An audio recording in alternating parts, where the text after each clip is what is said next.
So I've put some miles on mine between being out here on the road and then carrying it home and using it on sessions.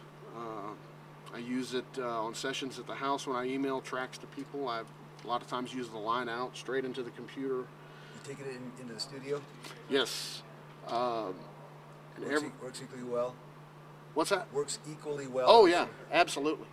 Great. Absolutely. What's your first impression of the 50 watt? This is the first time you've played it, isn't it? Yeah, and you know, I don't want to say anything bad about the 100 watter, but there's something about this particular setup with this cabinet that's just gig friendly. I mean, it's straight up, like I said, putting everything. I ran almost everything at noon, and I didn't even use the active mode on the EQ like I do a lot of times on the 100 watter.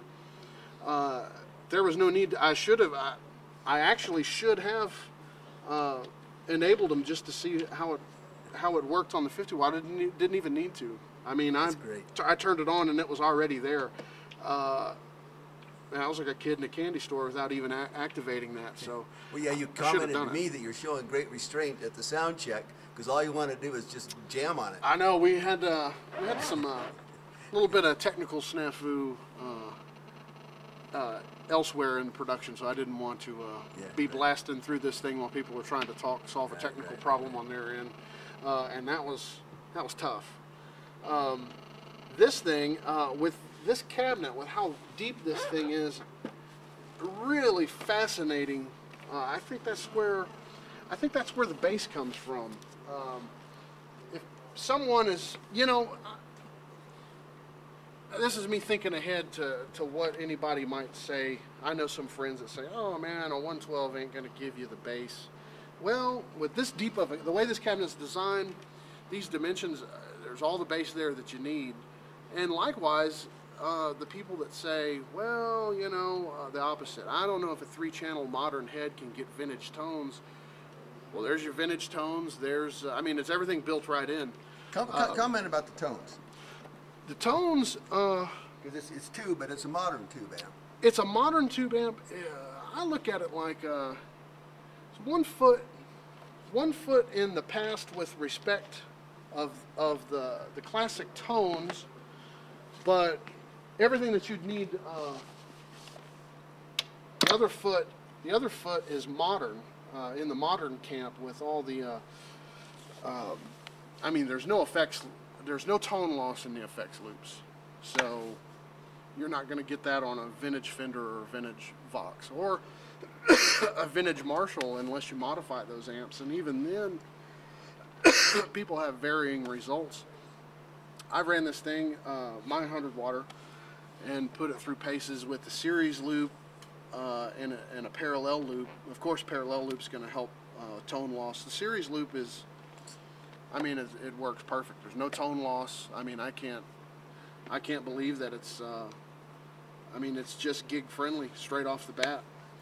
In your first email that night when you got this thing, you commented that the clean sound on the clean channel on the third voicing was better than any boutique AC30 amp you'd ever played. Yeah, and I've had some. I don't want to name names. They were great.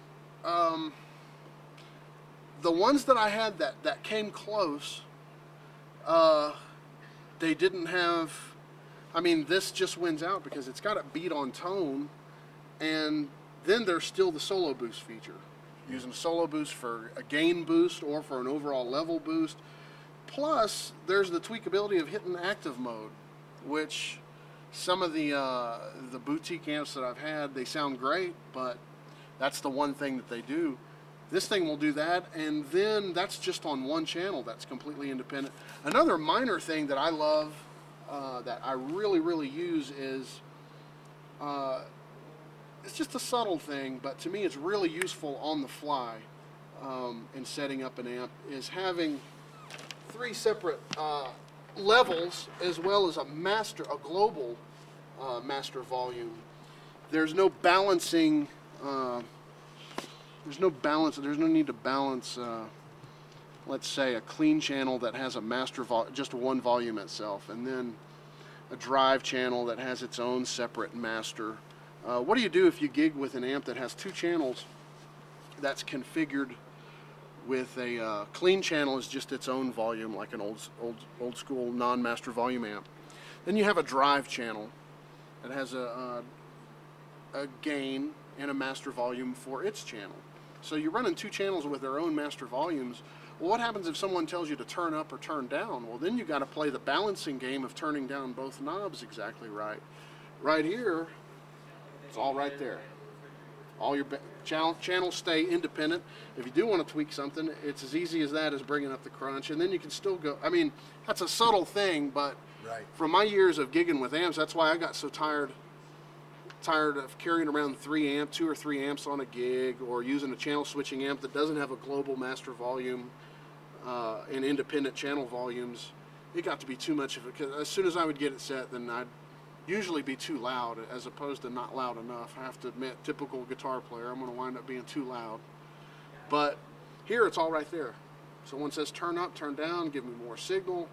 There's no balancing act with channels anymore.